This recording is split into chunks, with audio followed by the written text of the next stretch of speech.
வணக்கம். மீன ராசி அன்பர்களுக்கான மார்கழி மாத ராசி பலன்களை பார்க்க போகிறோம்.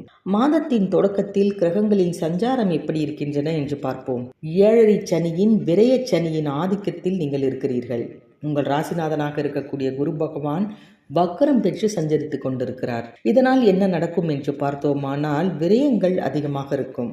எந்த புது முயற்சி செய்தாலும் போராட்டம் அதிகமாக இருக்கும். கடைசி நேரத்தில் காரியங்கள் கைகூடினாலும் கூட ஏதோ ஒரு மனக்குறை மனதில் இருந்து கொண்டே இருக்கும். எப்பொழுதும் உங்கள் அருகில் உள்ளவர்களையும் உங்களுக்கு நன்மையை செய்யக்கூடியவர்களையும் பகைத்து கொள்ளாமல் இருப்பது மிகவும் நல்லது. மாத தொடக்கத்தில் கடகத்தில் உள்ள செவ்வாய் மகரத்தில் சஞ்சரிக்கும் சுக்கிரனை பார்க்கிறார். சுக்கிரன் கும்பத்திற்கு சென்ற பிறகும் செவ்வாயின் பார்வை அவர் மீது பதிகிறது. உங்கள் ராசிக்கு 2, 9 இந்த 2 இடங்களுக்கு அதிபதியானவர் செவ்வாய். அவர் 3, 8 இந்த 2 இடங்களுக்கு அதிபதியானவர். இந்த பார்வையின் பலனால் விலையுயர்ந்த பொருட்களை வாங்கும் யோகம் உங்களுக்கு உண்டு. கடன் சுமை குறையும். ஒரு புதிய முடிவெடுத்து அதன்படி நடப்பீர்கள். நெருக்கடியான நிலை என்பது அகன்றுவிடும். நீண்ட தூர பயணங்கள் உங்களுக்கு பலன் தருவதாக இருக்கும். ஆடை ஆபரண சேர்க்கை உண்டு. துணிவும் தன்னம்பிக்கையும் கூடும். தொழில் ரீதியாக எடுத்த புது முயற்சிகளில் வெற்றி கிடைக்கும். உங்கள் ராசிக்கு அதிபதியானவர் குரு.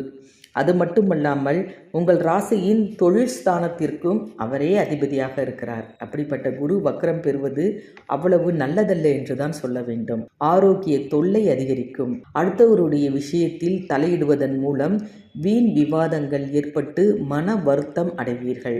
தொழிலில் உள்ள பங்குதாரர்கள் விலகுவதாக சொல்லி அச்சுறுத்துவார்கள்.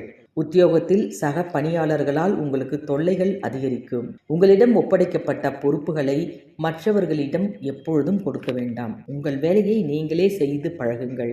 மார்கழி மாதம் 15ஆம் தேதி கும்பராசியில் சென்று சுக்கிர பகவான் அமருவார். உங்கள் ராசிக்கு 3, 8 இந்த 2 இடங்களுக்கு அதிபதியானவர் சுக்கிரன். அவர் அஷ்டமாதிபதி 12இல் மறையும் நேரம் நல்ல நேரமாக இருந்தாலும் கெட்டவன் கெட்டிடில் கிட்டிடும் ராஜயோகம் என்பதற்கேற்ப எதிர்பாராத பல நல்ல சம்பவங்கள் எல்லாம் நடக்கும். பொது வாழ்வில் உள்ளவர்களுக்கு தலைமை பொறுப்புகள் தானாக தேடி வரலாம். பொன் பொருள் சேர்க்கை கண்டிப்பாக உண்டு.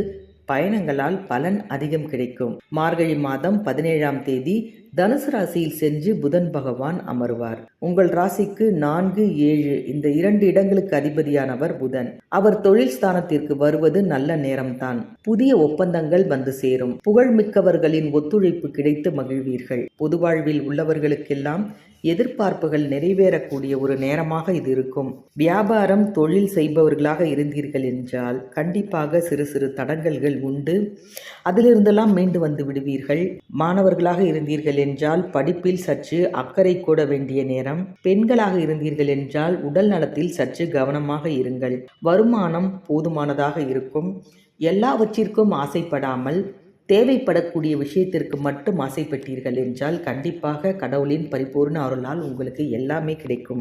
ஆக ஜி கிரியேஷன் தமிழ் சேனலை சப்ஸ்கிரைப் பண்ணிக்கொள்வதன் மூலம் புத்தாண்டு பலன்களையும் இனி வரக்கூடிய தமிழ் மாதங்கள் ஆங்கில மாதங்களின் பலன்களையும் தொடர்ந்து நீங்கள் பார்க்கலாம். கண்டிப்பாக இந்த வீடியோ பதிவு உங்களுக்கு பிடித்திருந்தால் லைக் பண்ணுங்கள். உங்களுடைய நண்பர்கள் உறவினர்களுக்கெல்லாம் ஷேர் பண்ணுங்கள். நன்றி, வணக்கம்.